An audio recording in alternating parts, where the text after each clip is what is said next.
Hi, this is our assessment to reflection. My name is Mike. I'm Chantal. And Lisa. We use ChatGPT 5 for our AI tool for this project. For our prompts, I started with please create an IMC for AOKR and specifically for the product, portable laptop screen extender. Feel free to ask any questions to help refine. After inserting my prompt, ChatGPT asked me some questions to refine our IMC plan. It clarified on our primary target audience, our position strategy, our price point. It then asked which channels I wanted the IMC to focus on, and then it finished off asking how long I wanted the report to actually be. We did not consult the textbook on this iteration. We first wanted to see what the AI would produce and then build on that. This was learned from our last project, as trying to get the perfect prompt the first time is not efficient and you end up wasting time. We learned that it is important to clarify with AI and ask it to ask you questions. This led to it creating something along the lines of what we wanted. Rather than brute forcing it and trying different prompts over and over again,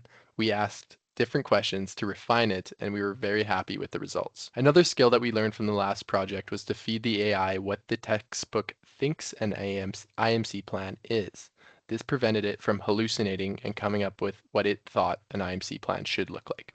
This helped a lot and improved our IMC plan immensely. The AI did not directly address which stage of growth our product was on in the product lifecycle. AOKR portable screen extender is definitely still in the growth stage. Remote work has grown immensely since 2020 and continues to grow, and our product aligns with that growth. Many consumers now know what a laptop screen extender is, but not everyone owns one yet, and this is a classic sign of the growth stage. For a product in the growth stage, according to the textbook, and specifically in promotion, it is suggested that you are to emphasize the points of difference versus the competition.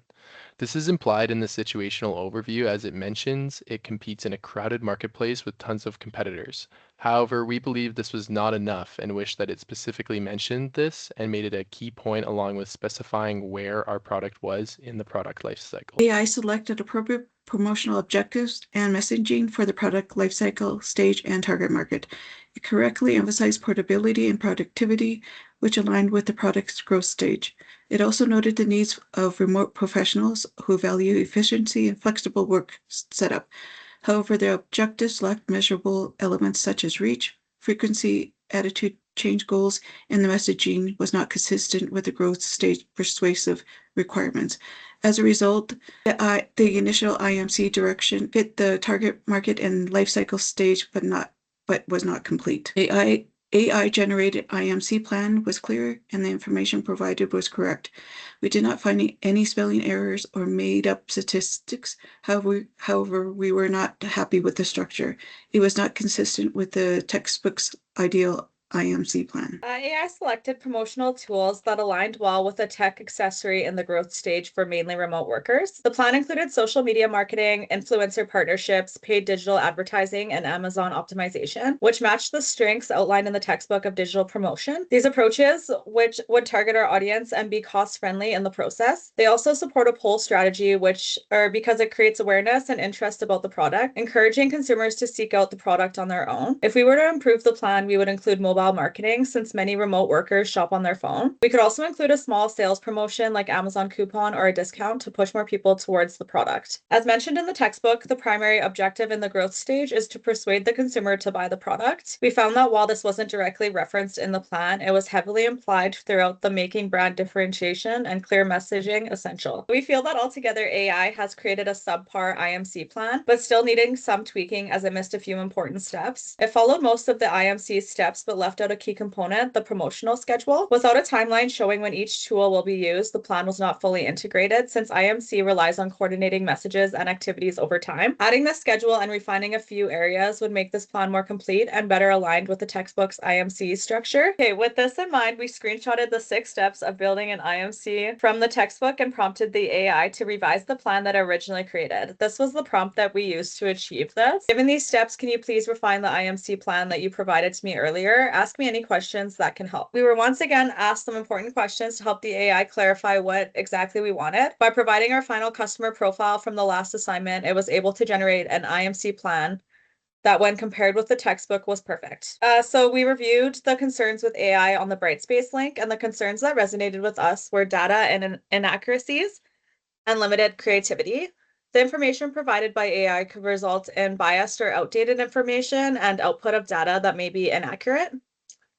In our project, the AI was not accurate in its ideal deception of an IMC and did not follow marketing standards that were mentioned in our textbook. AI was able to produce the entire project for us through proper prompting with refinements made throughout the project. We found the use of AI beneficial for us as we learned from our prior assignment how the use of direct prompts would make the output more specific to our target audience and product instead of giving us a generic IMC plan. Strongly believe that in most professional settings, it is best to indicate that AI assisted with your work, as full transparency and accountability are important traits to have. Not being transparent about the use of AI is deceptive and misleading. Disclosure would protect you if errors come from the AI output because you remain responsible for verifying the accuracy of the information that you provided. If our workplace expects us to indicate the use of AI, we could add a note that specifies that the information provided was drafted with the assistance of an AI tool and then reviewed, edited, and approved by us. If our workplace expects us to indicate the use of AI, we could add a note that specifies that the information provided was drafted with the assistance from an AI tool and then reviewed and edited and approved by us. To determine what sources the AI used, there would need to be clarification in the prompts to the AI on whether you would want it to use a citable source. From there, sources can be citable in whatever format that is required by the employer.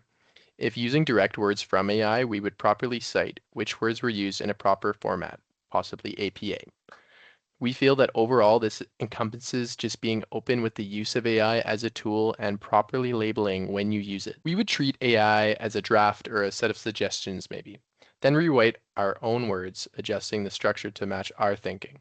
We would clearly mark the sections where we relied more heavily on AI and sections where we added our own analysis and reflections, similar to all the other projects we have completed this semester. This was our IMC infographic that we completed at the end, and thank you.